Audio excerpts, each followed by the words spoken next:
G'day and welcome back to Project Twin VNT.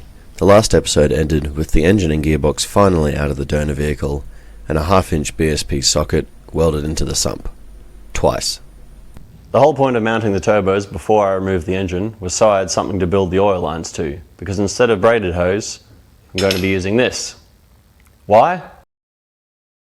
I couldn't think of a good reason at the time, and the best thing I've come up with since then is that I've never worked with copper before.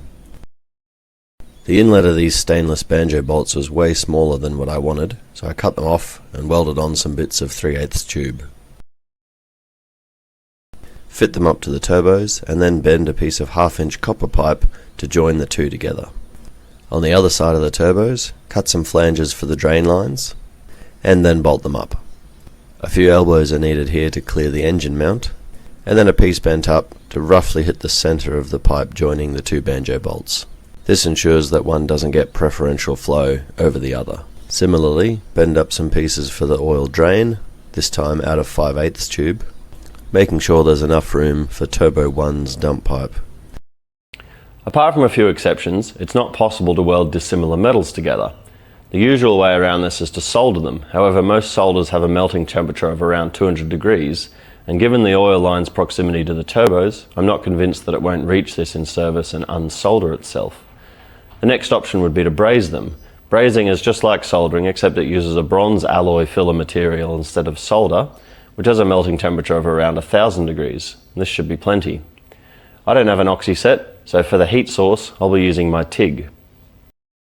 The first step to TIG brazing, and after a little practice, braze the lines together. Next it's time for a pressure test, so I'll just make up some flange blinds and some gaskets. Any old piece of cardboard will do, as it doesn't have to form a perfect seal, just enough to expose any leaks in my joints. Here they are all sealed up with an air fitting on one end, and here they are after I've repaired all the leaks. And then completely redesigned and remade the bottom section for more dump pipe clearance. Stick the turbos on, and there's that extra clearance. Overall, I'm pretty happy with how those came out. Now that the oil lines are done, I can start to think about the dump pipe. I've got some 2.5 inch bends, but the bend radius is way too big, and I've also got to reduce it down to the 50mm outlet of the turbo. So I'm going to lobster back it.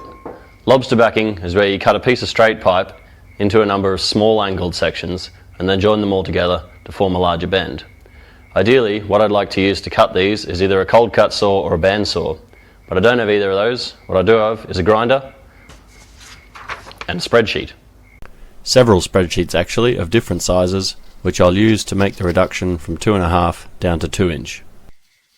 Mark each one out on a piece of straight pipe, then cut them out, squeeze the gap shut, stack them up and weld them together. This one for Turbo 1 was nice and simple and clears the oil lines nicely.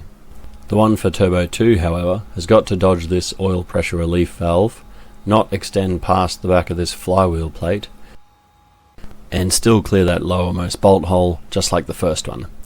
Here's the draft made out of 11 pieces. Just give me 20 seconds while I weld this up.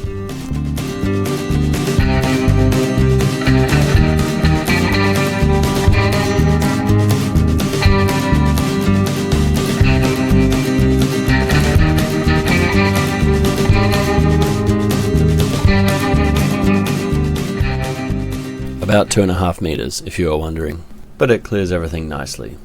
Sorry for the awful lip syncing. I had a cold while I was filming this, and it sounded ridiculous.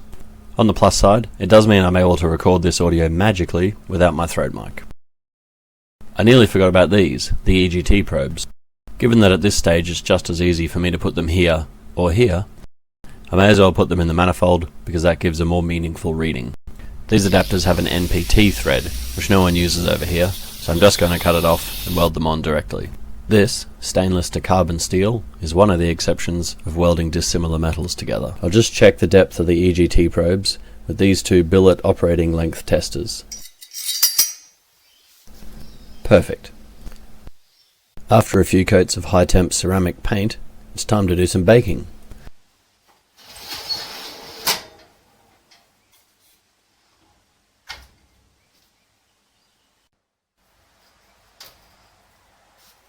That came out great, although now they've made the turbos look awful by comparison.